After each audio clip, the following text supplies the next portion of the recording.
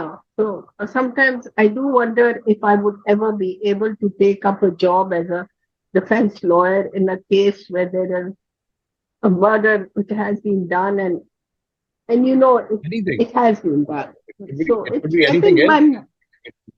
It could be anything else. Murder, maybe theft, maybe burglary, anything.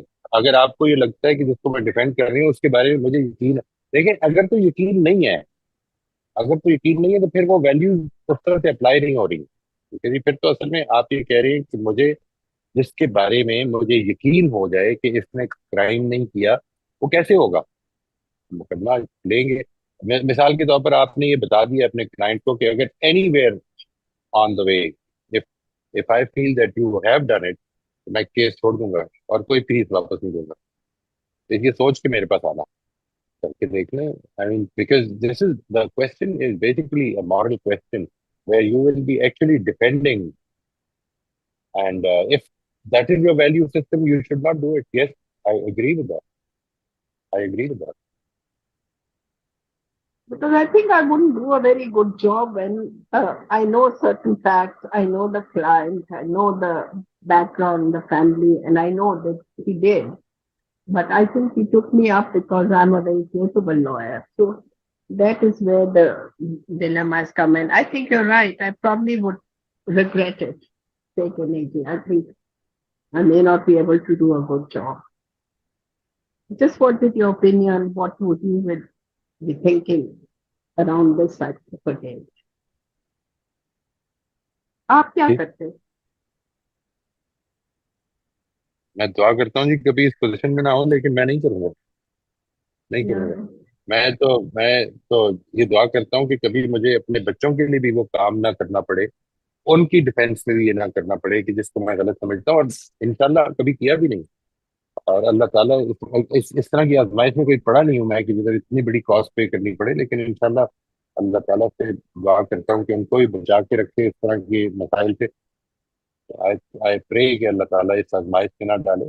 लेकिन theoretically speaking, while I am sitting over here delivering a lecture in front of people, नहीं करूंगा जी इंशाल्लाह। अल्लाह ताला से दुआ करता हूँ कि इसका हौसला दे कि कभी ना करूँ, किसी के लिए भी ना करूँ। कुरान मजीद ने इसमें बड़ी वाज़ेह बात की है जी, बड़ी वाज़ेह बात की है कि तुमको खुदा के लिए हक की गवाही देनी है। हक की गवाही देनी है, चाहे वो तुम्हारी जात के खिलाफ जाए, चाहे चाहे वो तुम्हारे माँ बाप के खिलाफ जाए, तुम्हारे बच्चों के खिलाफ जाए, तुम्हारे आइज़ा और अकारिब के खिलाफ जाए, और चाहे वो तुम्हारी कौम के खिलाफ जाए। तुम्हें सच्ची बात करनी है, तुम झूठ नहीं बोलोगे, तुम कभी किसी किसी जगह पर आकर गलत बात नहीं करोगे कि जिसके नतीजे में फैक्ट डिस्टॉर्ट हो। अल्लाह ताला से दुआ है कि अल्लाह ताला इसका हौसला दे। और कभी अपने किसी फायदे के लिए, देखिए इंसान जब भी कभी मॉरली डाइवर्ट करेगा ना, तो उसमें या किसी नुकसान से बचना पेश नजर होता है। ये बड़ी बड़ी बातें छोड़ देते हैं हम, यानी कौम के लिए झूठ बोला, कौम के लिए तो और ही बुरी बात है झूठ बोला। अपने लिए जाती तौर पर तो आदमी फिर भी गुंजाइश रखता है कि मैं कमजोर आदमी, कौम के लिए मतलब अपने आप को बड़ा बनाना। कौम के लिए चोरी करने वाला चोर नहीं होता। What kind of nonsense is that? चोरी चोरी है। और कौम के लिए कीजिए तो और ही बड़ी बात है। अपने लिए कर लेते हैं रोटी के लिए तो चलिए, अल्लाह ताला कहता है कि इंसान है, मजबूर है। ये तो आपने उसको आइडियोलॉजी बना दिया है। बहुत बड़ा काम कर दिया कौम के लिए, कोई काम नहीं किया। जो गलत काम है वो गलत काम है, इसको ध्यान में रखिएगा।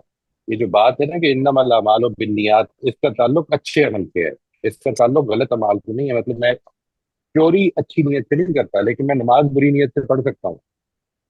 इस चीज को बहुत इंपॉर्टेंस दें कि अल्लाह ताला ठीक बात करने के लिए हमारे अंदर हौसला भी पैदा करे, ठीक बात से अपनी अपनी अपने बच्चों की, अपने माँ बाप की जान भी अगर देनी पड़े तो फिर आदमी इसके लिए तैयार हो इंशाल्लाह। I personally would take the case अगर मुझे कोई डाउट ना हो. I would if I was a good lawyer. But I agree with you, अगर मेरे दिल में जरा सा झटका लग रहा हो तो I would. नहीं, जरा सा झटका नहीं, जरा सा खटके की बात नहीं कर रहा मैं। वो तो असल में जिस तरह भी बात हुई है, मे बी ओजे Simpson was a criminal, may be he was not. जो उसके ऊपर जो कहा बनाया गया बाद में, वो तो अभी भी यही इम्प्लाई करते हैं कि वो था, may be. But the thing is that judicial system acquitted him. और अगर वो किया तो हमारे पास अब कोई वजह नहीं है ये कहने की कि वो मुजरिम था।